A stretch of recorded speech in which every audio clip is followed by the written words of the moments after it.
Hello, and welcome to the first episode of the Imagine a World podcast. My name is Irene, and I am the host of the show and the writer of the online publication that supports the podcast.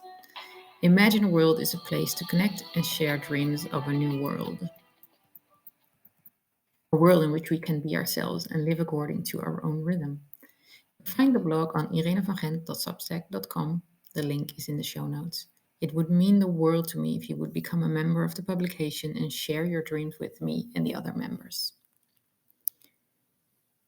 This first episode is a bit of a playful one because the topic is on playfulness, but it's also the first one I'm recording. I wrote out the message, so I'm watching my screen and read the message out loud. This is new for me because I always did interviews in previous podcasts. So let's see how it goes. It's Friday, the 12th of May. Today, I planned an online meeting for the Imagine a World members, a session in which I would share some insights on playfulness opening up to life and abundance. Unfortunately, there were no people in the session, so there was no room for discussion. But these subjects are too valuable for me that I decided to share them in this podcast. Because this is the first podcast, I'd like to tell a bit more about my own dreams. I have always wanted to live in a world where everyone could live according to their own rhythm. The rhythm of your body, the desires of your soul. So that you don't have to go to school or work when you actually want to be in bed, or that you have to do things that don't suit you, but you do them because you have to earn money to survive. Life for me is about living, not about working so you can do some living in your spare time. I'm not telling you to be better, bigger, or stronger. I just want you to be yourself. I want to be able to be a writer and connector, and I want you to be a florist, a painter, or a caretaker. We all have our roles in life, and I believe there is a world ahead of us in which we are able to listen to our bodies and live according to our needs, knowing that we all have our challenges, our strengths, and our weaknesses. But the essence is that we are all much stronger than we think we are. We are able to change and create new systems. We are able to be who we truly are and show our true essence to the world. When you start to live according to your personal needs, you start living from within. Then you will start to realize that all the things you thought you needed aren't important and that you can live with a lot less than you ever imagined. This podcast is about playfulness, opening up to life and abundance, and I like to share with you some definitions on the terms. For me, playfulness is the quality of being lighthearted. Opening up to life means seeing life as an opportunity to grow, as a place where you can be yourself and open up to possibilities. Abundance isn't just about having a lot of money, it's a feeling of wealth and good vibes. When you combine these three aspects, life becomes really fun and full of possibilities. You start to see the beauty in everything. You'll learn your life lessons along the way, and you see there is enough for all of us. You might even start to believe that the universe has your back and is always showing you the right way. Your intuition becomes more apparent in your mind, and you start to flow with life.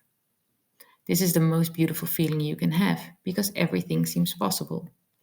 And it's not that you'll have to do everything, you can do everything you want, but it's also quite logical to say no to a lot of things that come your way, just because you start feeling what suits you and what doesn't. It doesn't really matter which one of the three subjects you want to add to your life first, because when you start with one, the others will follow. Just because you create room for growth in these areas in life. I always love the feeling of playfulness because just by being playful, I feel my body opening up, ready to receive and share. Playfulness for me is about dancing with life, laughing, making jokes, being with people, having great conversation, eating the best food I can imagine. But playfulness is different for everyone. You might see playfulness as doing a lot of games or sports or being on your own in nature.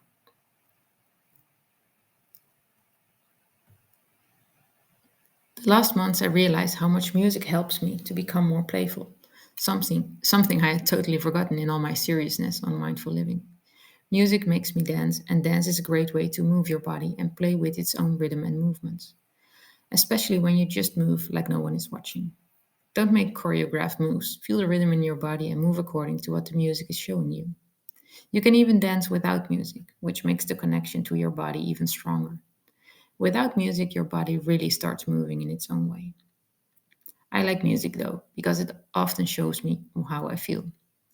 Songs can give me a feeling of joy and pleasure, or they give me a feeling of sadness and I start to cry. Whatever comes my way is perfectly fine. Like I said, playfulness can open up in so many different ways in your life. One of the things that make me feel playful as well is flirting. That is such a powerful aspect of being alive. I guess flirting for me is the most interesting way for people to play, because there isn't anything involved yet. There are no strings attached, you are free, but the giggling part gives you the best vibes. As I am navigating my new status as a single woman, I feel so much power in flirting. And I also see how much I have missed it in my relationships. It feels like I completely forgot that part of me that loves to be in this playful mode. Getting to know someone, having fun with them, joking and touching each other for the first time. It should be on everyone's program, just without the idea of getting it any further than just flirting, because we all need it. When you and your partner are together for a longer period of time, flirting probably isn't on the menu anymore. There are other things that are coming on the menu though that are probably just as good or even better. But we shouldn't be afraid to flirt or share our desires. But oftentimes we are afraid to be ignored or rejected. This fear we have inside is a big thing in really being able to show ourselves. Being ourselves completely just the way we are is a challenge for a lot of people. As I was reading a book on the future of relationships, it struck me that there are so many people using dating apps to meet people just because they are afraid to step towards someone and tell them they like them or want to get to know them better. I count myself lucky that I have always met my partners in real life, and I continue to do so. I have worked for a dating site at the start of my career, and I tried out all the dating sites that existed back then. I can't remember seeing the fun in dating through screen. Of course, this was 15 years ago, and dating sites and apps have completely changed. But still, I just don't like the idea. I find it actually more scary to get in touch with someone online than in real life. Because in real life, I can feel a person and see if we would match. Online, you never know if the picture is the person you will get to meet in real life. So when you add more play to your life, things will get easier. One of the good things about play is you are allowed to make mistakes. And when you open up and share about your mistakes, you start to realize that you're not alone in your struggle with life. Last week, I wanted to go out for a run in the morning. I woke up, put on my running clothes, and stepped outside. For some reason, I was a bit in a hurry and I didn't realize the ground was slippery from last night's rain. I fell and hurt myself. Like a little girl, the tears started to stream down my face. And as I sat on the floor and checked the damage on my skin, I started to laugh. I wasn't in pain. I wasn't badly injured. I was just sitting on the path in front of my house, feeling sorry for myself. When this realization came over me, I stood up and took off for my run. Falling is part of the process of playing and opening up, and a necessary part too, because you can't learn without falling or failing. It would be great though if we could. Then we would all be superheroes, and life would become a lot simpler. But as for now, we learn through our failures, faults, and mistakes, and this just gives you the opportunity to grow more and more into the person you truly are. As you see, playfulness, opening up, and abundance are interconnected. Playing makes you open your heart and feel alive and abundant. Abundance gives you the feeling everything is possible, and opening up to life gives you the energy to be true to yourself and helps you become playful and abundant. So today's question is, how can you start to play with life and feel more open and abundant? I want to end this podcast by thanking you for listening. I hope you enjoyed my view on these topics, and I truly love to hear from you. You can leave a comment or send me a personal message.